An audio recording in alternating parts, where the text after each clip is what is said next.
He only wanted to surprise his wife at work, but inside her office, he found a fresh drawing signed by the daughter everyone believed had been dead for 3 years. What he discovered next would destroy everything he thought he knew about his family. Before the story begins, make sure to subscribe, like this video, and tell us in the comments, what would you do if you suddenly discovered your missing child was still alive? I never believed in signs, coincidences, or strange feelings that people often talked about. I was a man who trusted evidence, structure, and facts. My profession had shaped me that way. Spending more than 20 years restoring ancient buildings and studying forgotten architecture had taught me that every hidden chamber, every secret passage, and every mystery eventually had an explanation. Still, on that rainy Thursday afternoon, I felt something I could not explain. My name is Selim V. Arden, and 3 years earlier, my daughter disappeared. Even now, saying those words still feels unreal. Lyra Arden was only 8 years old when she vanished during a school science excursion near the northern cliffs outside Greyhaven. One moment she was standing with her classmates, and the next moment she was simply gone. The police searched for weeks. Volunteers searched for months. The media covered the story endlessly before eventually moving on to newer tragedies. No body was ever found. No ransom note ever arrived. No witnesses remembered seeing anything suspicious. Over time, people stopped asking about her. Friends stopped calling. Neighbors avoided mentioning her name. Even our relatives slowly accepted what everyone feared. They believed my daughter was dead. But I never accepted it. Every year on Lyra's birthday, I still prepared her favorite strawberry cake. I still kept her bedroom exactly the way she had left it. Her books remained on the shelves. Her small yellow sweater still hung beside her closet. Perhaps it was unhealthy. Perhaps it was denial. I did not care. A father does not simply erase his child from his heart. That morning had begun like every other day. Rain tapped softly against the windows of my study while I examined old restoration documents. The house felt unusually quiet. My wife, Celine, had left before sunrise as she often did.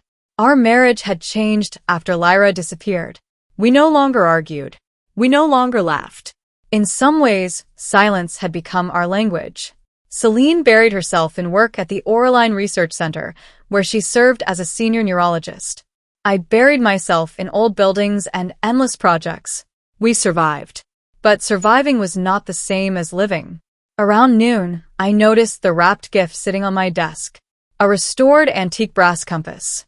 Celine's birthday was only 2 days away, but I had planned to give it to her early. For the first time in months, I wanted to surprise her. Perhaps we both needed a small moment of normalcy. I prepared her favorite tea and placed the gift carefully inside my satchel. Outside, the rain had become heavier. Greyhaven looked gloomy beneath the dark clouds. As I drove toward the research center, old memories returned unexpectedly. I remembered Lyra sitting beside me in the car. I remembered her asking endless questions about old castles and hidden rooms. Dad, do buildings keep secrets? That had been her favorite question. I smiled bitterly at the memory. Sometimes they do, I had once answered. I had no idea how true those words would become. The Oraline Research Center stood on the outskirts of the city, near the coastline. It was an impressive structure made of glass and pale stone. Modern, expensive, and strangely isolated. As I parked my car, I noticed several black vehicles outside the building. Security appeared tighter than usual. 2 unfamiliar guards stood near the entrance. The moment I entered the lobby, I sensed something was wrong. The receptionist recognized me immediately. Her smile appeared forced. "Mr. Arden," she said nervously. "Dr. Arden is currently in an important meeting. I don't mind waiting." She hesitated, only for a second, but I noticed. Years of studying people during negotiations had taught me to observe even the smallest reactions. "Of course," she finally replied. She escorted me toward Celine's office. The hallway felt unusually quiet. No conversations. No footsteps. No sounds from nearby laboratories. Only the distant hum of ventilation systems. As I entered Celine's office, I immediately noticed that she had been working late again. Documents covered her desk. Medical journals were stacked everywhere. A cup of coffee sat untouched beside several folders. I placed the gift gently on her table and sat down. Minutes passed. Rain struck the windows harder. I looked around the room absent-mindedly. Then my eyes stopped. A framed drawing hung beside a bookshelf. My heart suddenly began beating faster. It was a child's drawing. A lighthouse beside the sea. Simple lines. Blue waves. A bright yellow sun. In the lower corner was a small handwritten signature. Lyra. I slowly stood from my chair. No, it could not be. I stepped closer. My hands trembled. I knew every detail of my daughter's handwriting. I had seen it thousands of times. The way she wrote the letter L. The way she curved the Y. There was no mistake. This drawing belonged to my daughter. But what terrified me even more was something else. The paper looked new. Far too new.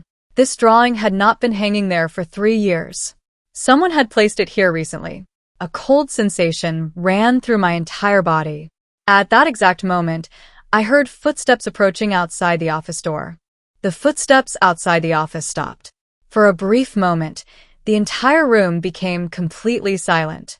I quickly looked at the drawing again, trying to convince myself that I was mistaken. Perhaps it belonged to another child. Perhaps someone else had written the same name. But deep inside, I already knew the truth. No father forgets his daughter's handwriting. The office door slowly opened. A young woman wearing a laboratory coat entered while carrying several folders. She froze immediately when she saw me standing beside the drawing. Oh, Mr. Arden. Her expression changed. Not surprise. Fear. I had seen that look before. Police officers had worn the same expression when they could not answer my questions 3 years earlier. I pointed toward the drawing. Where did this come from? The woman blinked several times. I don't know. You work here. I only assist with records. Then who placed this here? She looked toward the door. Her hands tightened around the folders. I really don't know. She was lying. I took a step closer. Listen carefully. That drawing belongs to my daughter. The color immediately disappeared from her face. For several seconds, she simply stared at me. Then she whispered something. So, you really don't know? What do you mean? Her lips trembled. Before she could answer, another voice echoed from the hallway. Miss Alira, the meeting has started. The young woman suddenly looked terrified. She immediately lowered her head. I should go. She attempted to walk away, but I blocked the door. What is happening here? Please move. Not until you answer me. Her breathing became uneven. Finally, she looked directly into my eyes. I am sorry. Then she pushed past me and hurried away. Sorry? Sorry for what? I stood motionless in the doorway. Rain continued hitting the windows. The strange silence inside the building now felt even heavier. I returned to Celine's desk. For the first time, I noticed that several folders had been hidden beneath a stack of journals. Perhaps I should have left them untouched. Perhaps I should have waited for my wife. But fathers who have lost children do not think rationally. I carefully pulled one folder free. The cover read, Project Echo.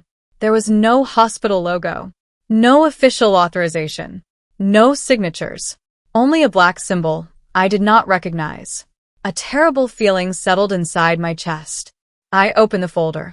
Inside were dozens of documents, psychological evaluations, neurological scans, behavioral reports.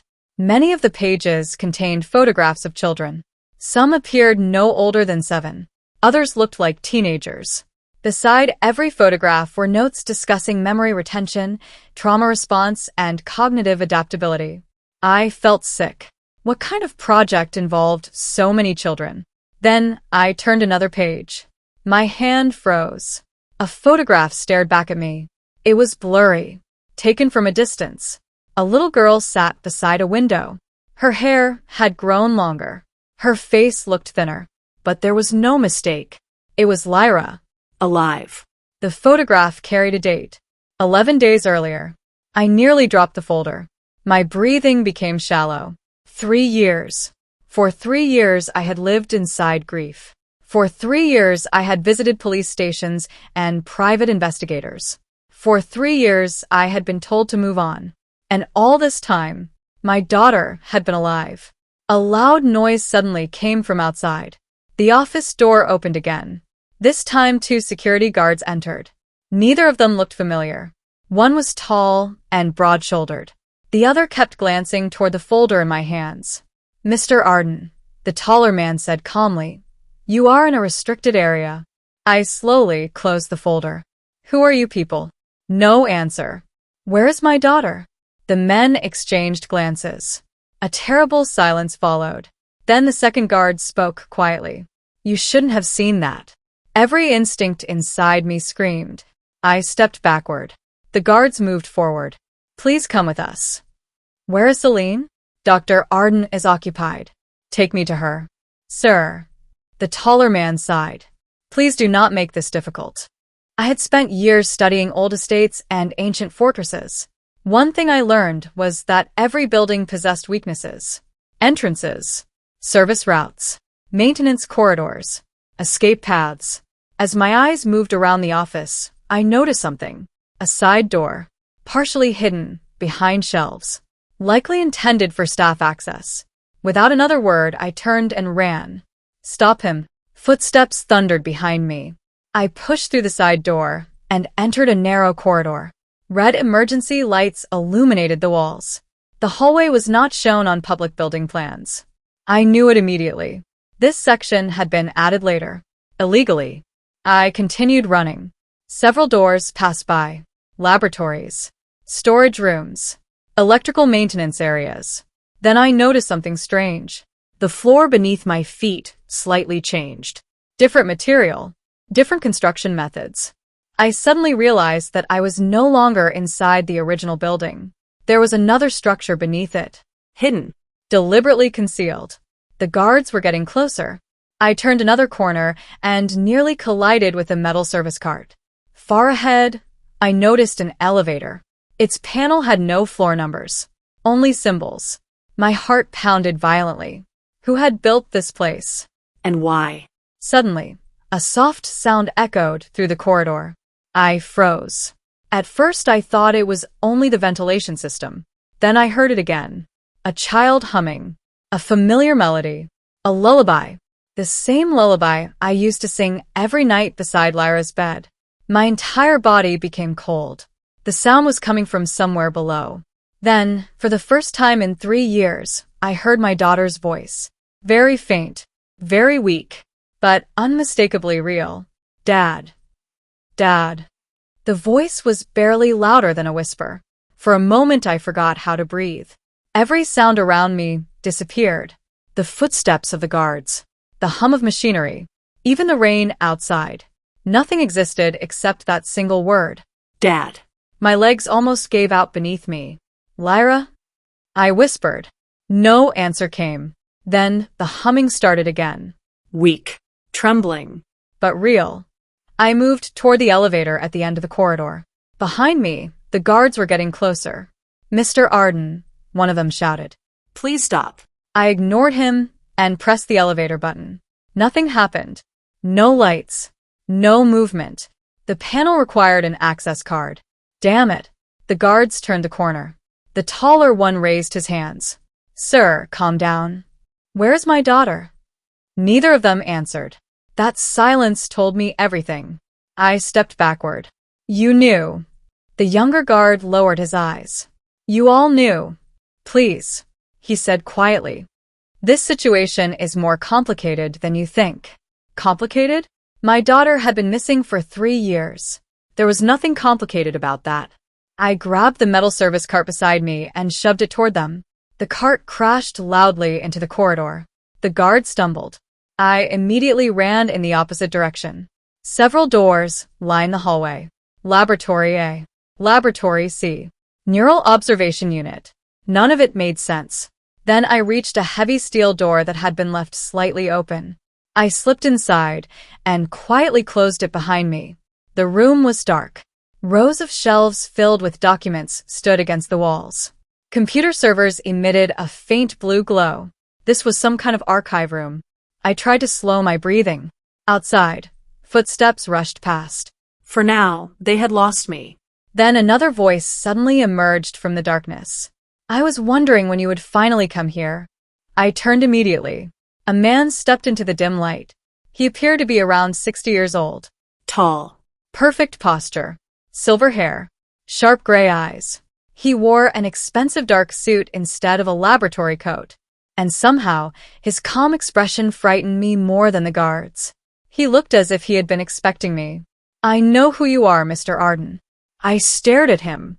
And who are you? The man smiled slightly. Professor Auridian Kess. The name struck me immediately. Of course I knew it.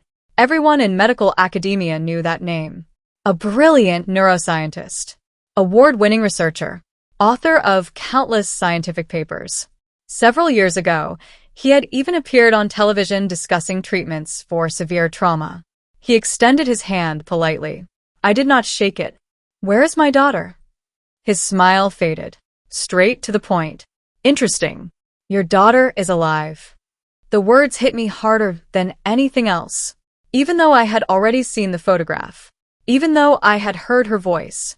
Hearing another person confirm it made everything terrifyingly real. I stepped toward him. If she is alive, take me to her. Professor Kess remained calm. You deserve answers first. I don't want answers. Yes, he replied softly. You do. His expression changed. For the first time, I noticed exhaustion in his eyes. 3 years ago, your daughter saw something she should never have seen. I frowned. What are you talking about? He walked toward one of the computer screens. On it appeared several files. Photographs. Research reports. Financial records. Project Echo was designed to study memory preservation and trauma recovery.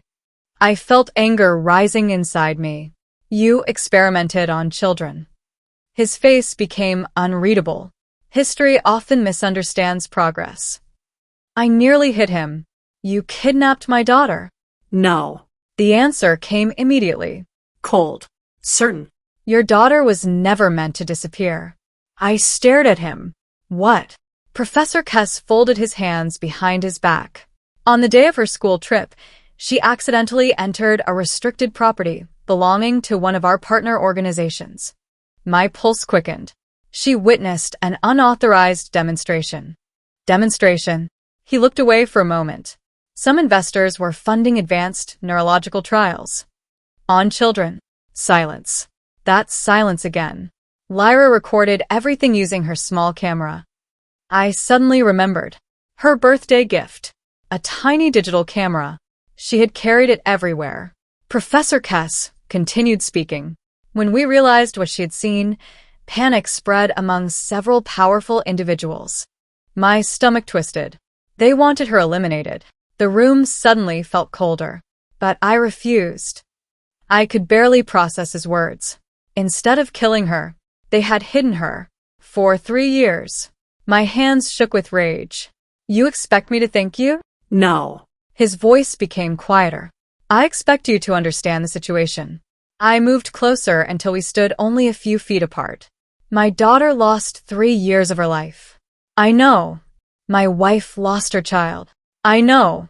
I buried my daughter in my heart every single day. For the first time, Professor Kess looked genuinely uncomfortable. Then he said something that completely shattered my understanding of everything. Your wife knows she is alive. The words echoed inside my head. No. No. That was impossible. Celine had cried. I had seen her break down. I had watched her stare at Lyra's empty room. You are lying. I am not. You're trying to manipulate me. Am I? He pressed several keys on the computer. A video file appeared.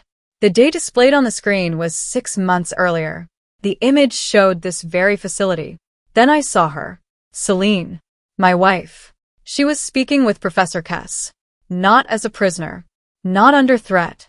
They were having a conversation. I felt my entire world begin to collapse. No. Professor Kess looked at me carefully. Your wife has been involved with this facility for years. I stepped backward. Every memory suddenly became questionable. Her long absences. Her late-night work. Her silence.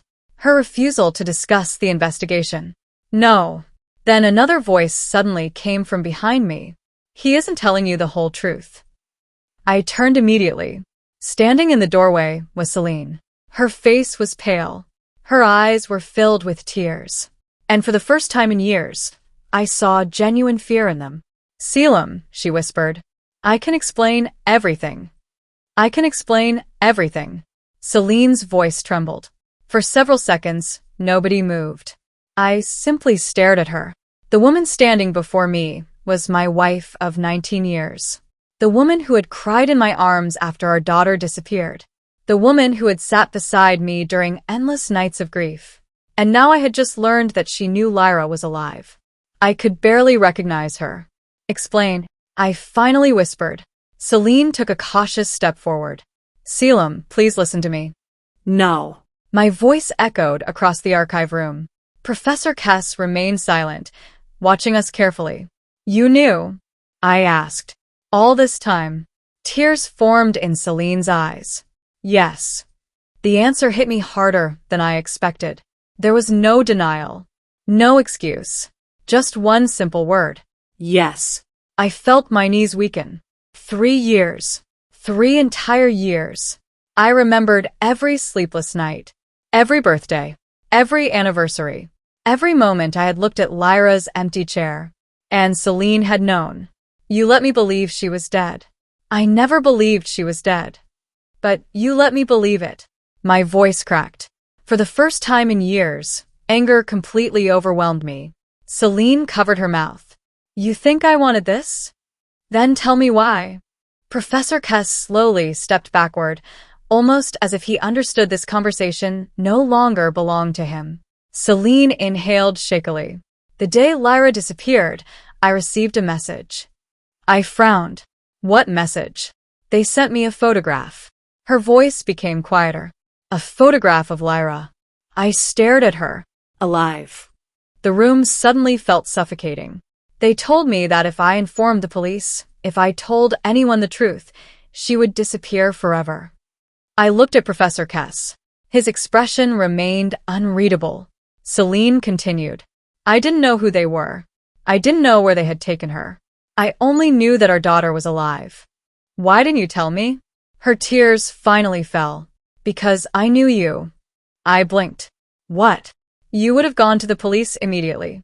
Of course I would. And they would have killed her. Silence. I wanted to deny it. But deep inside, I knew she was right. I would have done exactly that. I would have torn apart the entire city looking for my daughter. I would have forced answers from anyone I suspected. And if dangerous people were truly involved, Lyra might never have survived. Celine lowered her head. So I played along. I stared at her. They contacted me again. They offered me a position here. My heart pounded. You worked for them? No. Her answer came instantly. I infiltrated them. Professor Kess sighed quietly. Celine looked toward him. I accepted the position because it was the only way to get closer to Lyra. I felt completely lost. Nothing made sense anymore. You visited this place? Many times. You saw her? Her face broke. Only twice. That answer somehow hurt even more. Twice. They never allowed me near her for long. Her hands trembled. They monitored everything. Every conversation. Every movement. I looked at the floor. I suddenly remembered all those late nights. The endless work. The exhaustion. The distance between us.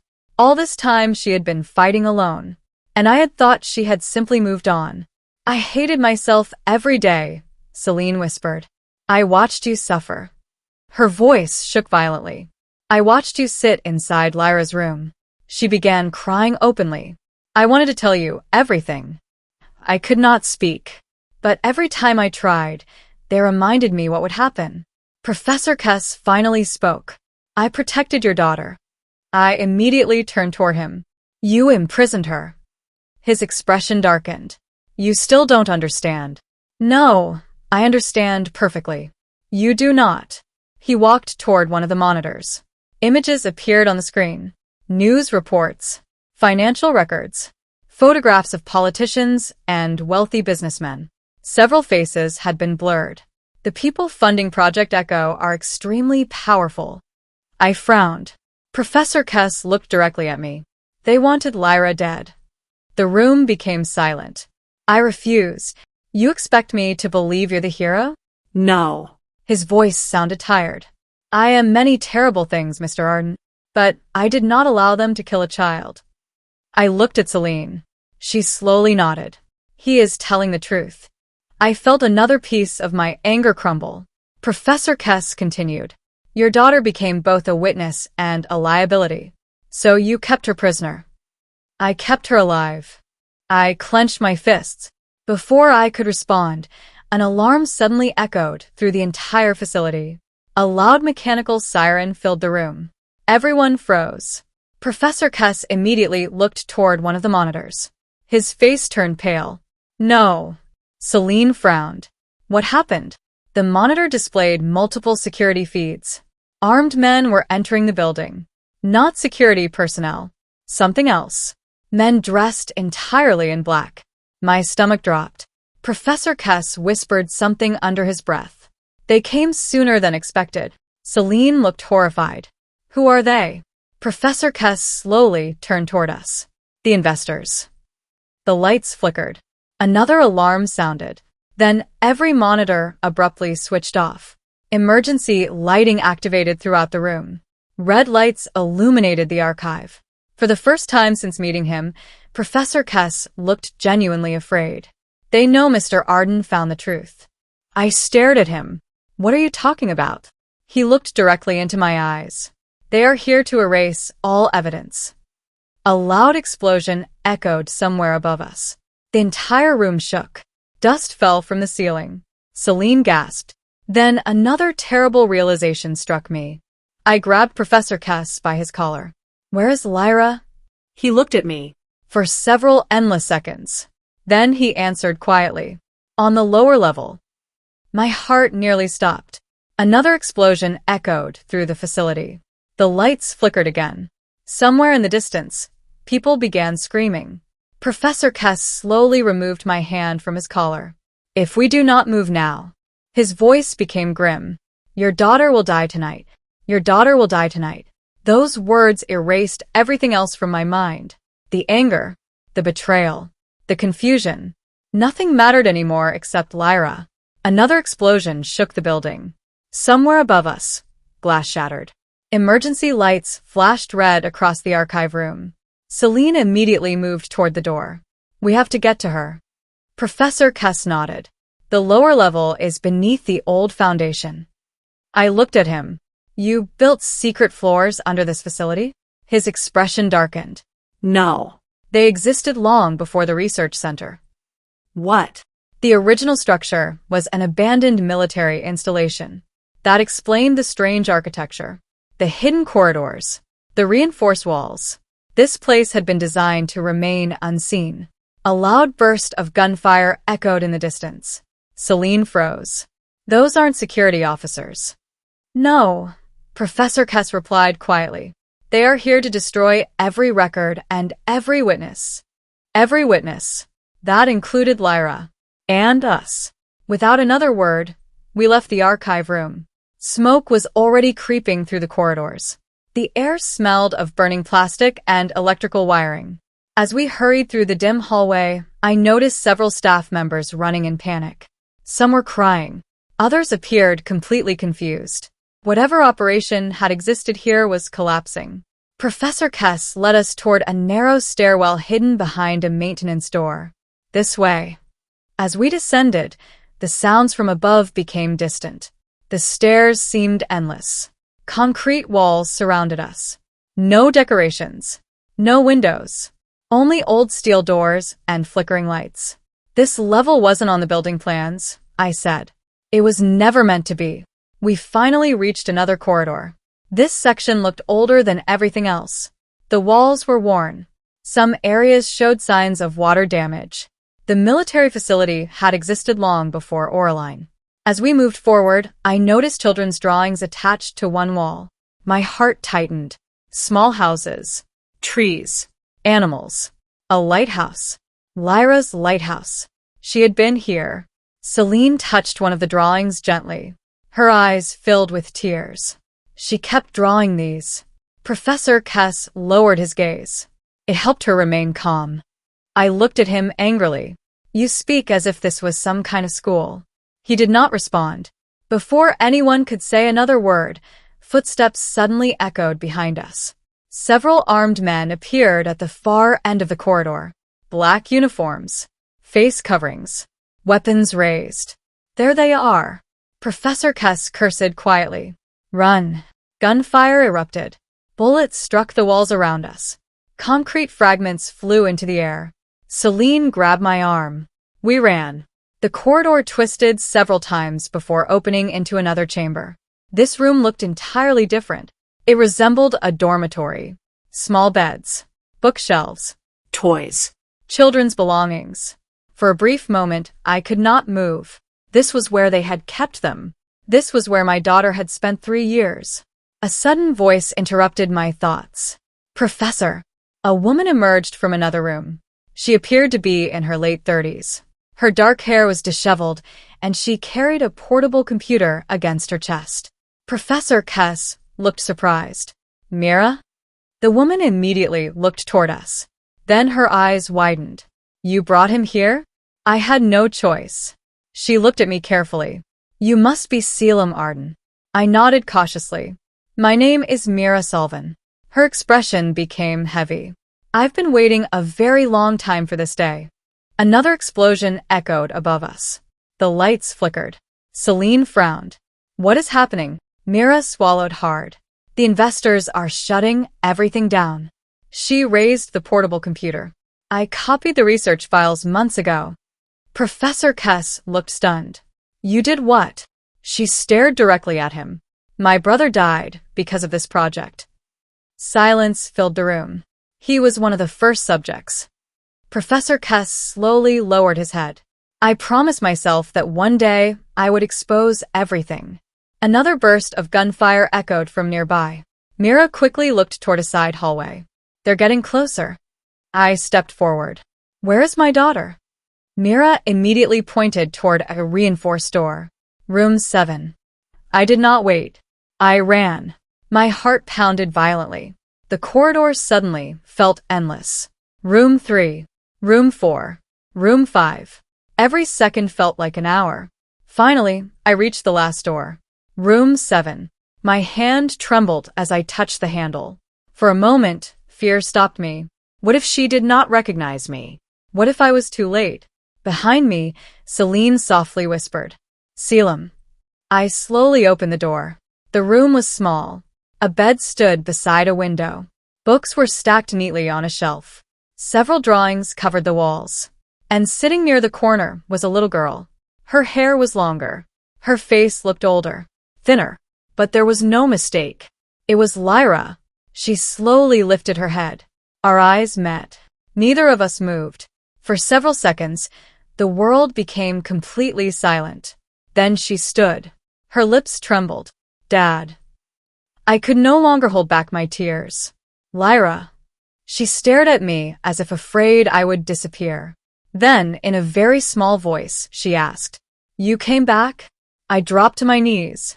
I never stopped looking for you. Her eyes filled with tears. For a moment, she simply stood there. Then she ran. I held my daughter in my arms for the first time in 3 years. She felt smaller than I remembered. Warmer. Real. I could hear her crying. I could hear Celine crying behind me. Lyra's hands tightly held my shirt, as if she feared losing me again. Finally, she whispered something that shattered my heart. Dad, did you keep my room? I closed my eyes. Yes. She began crying harder. I knew you would. At that moment, another explosion shook the lower level. Mira suddenly appeared in the doorway. We have to leave now. Professor Kess looked toward the corridor. They're here. Footsteps echoed closer. Many footsteps. Armed men were approaching. Mira held up the portable computer. I already sent copies of the files. Celine looked at her. To whom? Journalists. She swallowed. And international authorities. Professor Kess slowly closed his eyes. No matter what happened next, I would never let anyone take her from me again. Lyra clung tightly to my neck while the sounds of approaching footsteps echoed through the corridor. The lower level was becoming a trap. Smoke had begun creeping through the ventilation system. Emergency lights continued flashing red. Mira looked toward the hallway. We have less than 2 minutes. Professor Kess suddenly stepped forward. There is another exit. I frowned. You didn't mention that before. Because almost nobody knows it exists. Another burst of gunfire erupted nearby. The armed men were getting closer. Professor Kess pointed toward an old steel door at the end of the room. The tunnel leads to the coastline. Celine immediately moved beside me. We're going together. Professor Kess did not answer. Instead, he stared at the portable computer in Myra's hands. You really sent everything? Mira nodded. Every file. Every name? Yes. For the first time since I met him, Professor Kess looked relieved. Almost peaceful. Then his expression changed. They won't let us leave. A loud voice suddenly echoed from outside. Professor Kess, this facility is under containment. Step away from the files. The armed men had arrived. Mira turned pale. They found us. Another explosion shook the entire structure. Dust rained from the ceiling. Pieces of concrete fell onto the floor. The building was beginning to collapse. Professor Kess looked at me. Take your family and go. I stared at him. What about you? He slowly adjusted his suit. I still have something to do. Celine immediately shook her head. No. They are here because of me. Professor. I helped build this nightmare. His voice became heavy. I cannot undo the past, but I can buy you time. Silence filled the room. I did not trust him. I did not forgive him. But for the first time, I saw genuine regret in his eyes. Lyra quietly looked at him. Are you staying? Professor Kess looked at her. For several seconds, he could not answer. Then he gave a small nod. I'm afraid so. My daughter lowered her eyes. Despite everything, she softly said, thank you for not letting them hurt me. The old man's face trembled. He looked as if he had been stabbed. Slowly, he nodded. Goodbye, Lyra. The sound of heavy boots suddenly echoed directly outside the room. Professor Kess turned toward the door. Go. Now. Mira quickly opened the hidden steel entrance. A dark tunnel appeared beyond it. Celine grabbed my arm. Selim. I hesitated. Professor Kess looked back one final time. Take your daughter home. Then he shut the door behind us. Immediately, gunfire erupted. The sounds echoed through the tunnel. Lyra buried her face against my shoulder. Celine covered her mouth. Mira urged us forward. Keep moving. The tunnel was narrow and old. Water dripped from the ceiling. Rust covered the walls. It looked like an abandoned military escape route. As we moved through the darkness, explosions continued behind us. The entire passage shook repeatedly. Finally, after several long minutes, a cold breeze touched my face. We saw daylight. The tunnel opened near the rocky coastline outside Greyhaven. Rain still poured from the sky. Emergency vehicles could already be seen in the distance. Helicopters circled above the research center. Smoke rose into the dark clouds. Mira immediately opened her computer again. My transmissions went through. She looked at us. The authorities already know everything. I slowly set Lyra down. She looked at the ocean quietly. For a moment, none of us spoke. Then suddenly another explosion erupted behind us. The entire research center trembled. A section of the upper building collapsed. Celine gasped. Professor. At that exact moment, several police vehicles arrived near the coastline. Officers rushed toward us. Medical teams followed. Everything became chaotic. Questions. Sirens. Voices. But none of it mattered. Because Lyra was standing beside me. Alive. Hours later, after giving our statements, we learned the truth. The investors behind Project Echo had attempted to destroy all evidence. Several had already been arrested. Others were being hunted internationally. As for Professor Aurelian Kess, He survived. barely. Authorities discovered him inside the central laboratory. Apparently, during the chaos, he had attempted to access the primary memory stimulation system. Nobody knew exactly why. Perhaps he wanted to destroy the remaining data. Perhaps he wanted to stop the investors. Perhaps he wanted redemption. But the machine malfunctioned. The resulting neural overload severely damaged his brain. The irony was difficult to ignore. The man who spent his life manipulating memories could no longer properly remember his own. According to doctors, he now struggled to recognize names, faces, and even his own identity. His mind had become fragmented. His memories existed only in broken pieces. It was a cruel form of karma. Months passed. The investigations continued. Project Echo became an international scandal. Powerful people lost their positions. Several organizations collapsed. Mira became one of the primary witnesses. Because of her courage, countless hidden crimes finally came to light. As for our family, recovery was not easy. There were nightmares, therapy sessions, long silences. Some days Lyra would wake up frightened. Some nights Celine would cry when she thought nobody could hear her. And I had to learn how to be a father again. 3 years had been stolen from us. No court could return them. No punishment could replace those lost birthdays. But slowly, little by little, we began rebuilding our lives. One evening, 6 months later, I opened Lyra's bedroom door. She sat on the floor surrounded by her old books, exactly where she used to sit years ago. She looked up at me and smiled. A real smile. Dad. Yes. Can we visit the lighthouse someday? I looked at the drawing hanging beside her desk. The same lighthouse she had drawn countless times. I smiled softly. Of course. A week later, we drove to the northern coast together.